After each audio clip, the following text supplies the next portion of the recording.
Well, hello YouTube fans out there today. How are you guys today? Well, we got a bit of an update for you guys today on my lamp I have been working on for the past couple days now. But I have changed a lot of things around on it. I'm going to show you on what I've been doing with the lamp itself. By the way, this is all metal, by the way. Everything on this lamp is metal. I'm going to show you with some of the stuff over here on the desk of mine. I have a screwdriver, wire strippers, pair of scissors, and also a magnet, by the way. Here's the magnet. There's a piece of metal though. That's all metal though. There's metal though. And also it's metal on the base. By the way, this should be grounded, and I actually am using a 3-grounded extension cord, by the way. This is a brand new wire here I bought just a couple weeks ago. Chopped it in half, and I have 2 wires on it, by the way. I'm going to be using this sideways plug to able to mount the plug sideways. And also got electrical tape for taping the wires. And also I got 3 wire nuts. I got 2 little wire nuts and a 1 orange wire nut. And on the top, you can see, here's the top of what my lamp looks like. I got my green ground and my neutral, and also my hot. I haven't wired this up yet because I've been doing a lot of fitting and a lot of design work on it just to make sure the cable is going to fit, by the way. I had to take off half of the outside coating for the wires to fit through this hollow tube. And I have a nylon switch on the bottom of the lamp itself. I haven't quite wired that up yet, but I will wire that up later. And it's a pretty nice solid fit. Everything looks very nicely done on it, and I really like it. By the way, it's kind of a different way to make a different type of lamp out of something made from different parts and different things. And by the way, this extension cord was a 25-foot extension cord. It's just a flex cord as well. It works pretty good. I think it will work just fine for what I need it to. This is a 14 gauge wire. You can see I don't have anything on the end of this. By the way, this is going to be a part 1. I will be updating you guys on a part 2 after I get everything completely done on this lamp project. And by the way, I have some shades for this. I have glass shades, a small base. I can actually 6 the 3 shades on top. By the way, this uses only 60-watt bulbs, only for the sockets and stuff. But let's talk about the wiring here. Well, the wiring here is a green ground for grounding the metal chassis of this whole entire lamp. The neutral is your return line. By the way, this is your return line. This is not a power line, by the way. This is just a return line. The only one is a black one, is like a jalapeno, is this black cable here. Electrical code, by the way, green, neutral, and hot. And yes, you can actually use a neutral cable as hot, but I don't recommend using a neutral cable as hot because it's actually a return line, by the way. I have 3 hot lines, hot cables inside my lamp, and also I have 3 small neutral cables in the whole entire system. And the ground is just grounding my chassis when I actually plug her in and test her, and just to make sure she's going to work properly. And she's also going to have a demo switch built by different iron materials as well. But this is just showing you on why you should actually use a magnet tester to see if that's actually metal. If it's metal, it will stick to it. You can see I'm not fooling you guys, it's all metal. Everything on this is metal. It has metal on everything.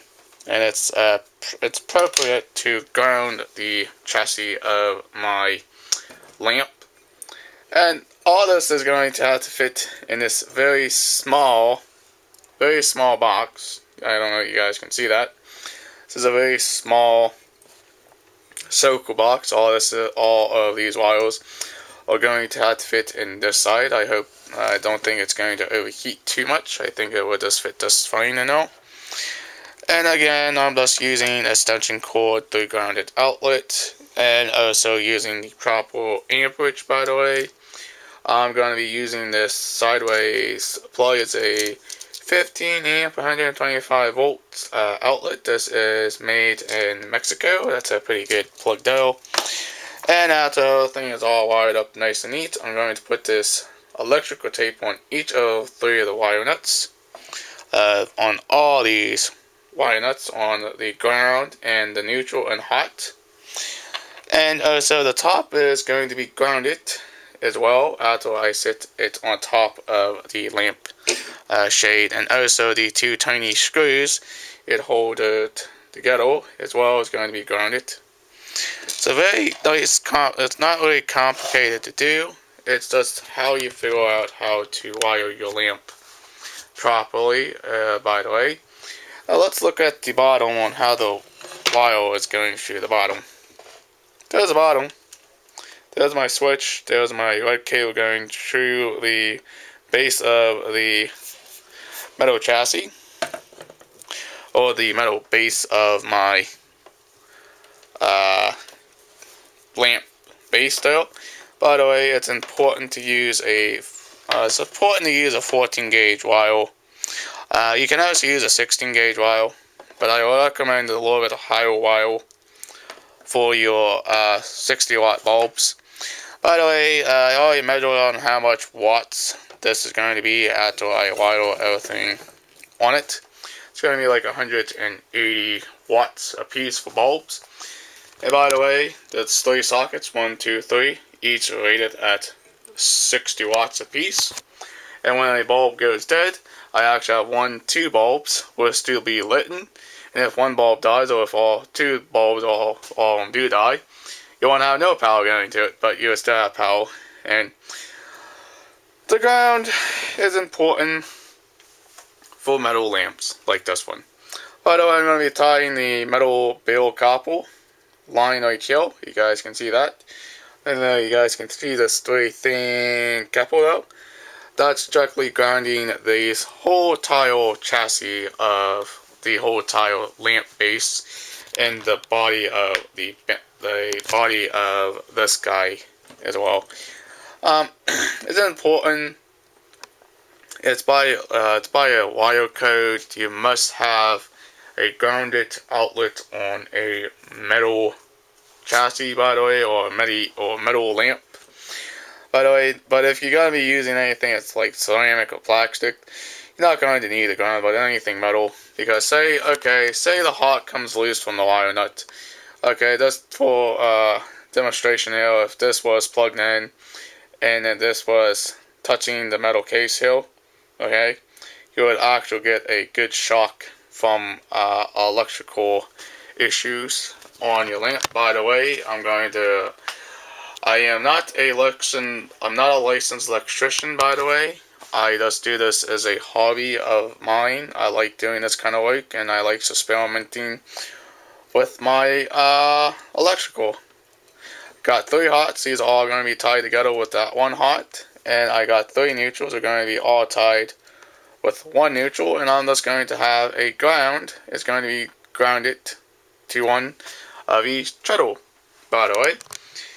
And the tools, again, are going to need a pair of scissors, a wire stripper, and a screwdriver, and a magnet tester. And you're also going to need the wire dikes and stuff like that just to able to cut everything.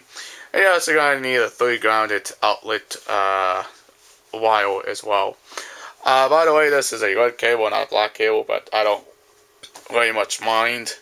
I like it kind of. It looks kind of cool on it, I guess, but whatever, you know. But how is all this going to fit? Everything's going to be nice and tidy. I left all this long for a reason. I did not cut anything down because I really want this to be a very long, not too long, but long enough cables on here when I put the wires in, by the way. But I hope you guys enjoyed the part 1 of this blog. I will be updating you guys on a part 2 blog tomorrow. I hope you please, if you're new to this channel, please subscribe, leave a comment below, and please like, please share. Peace out, guys. Bye. We'll see you in the next blog.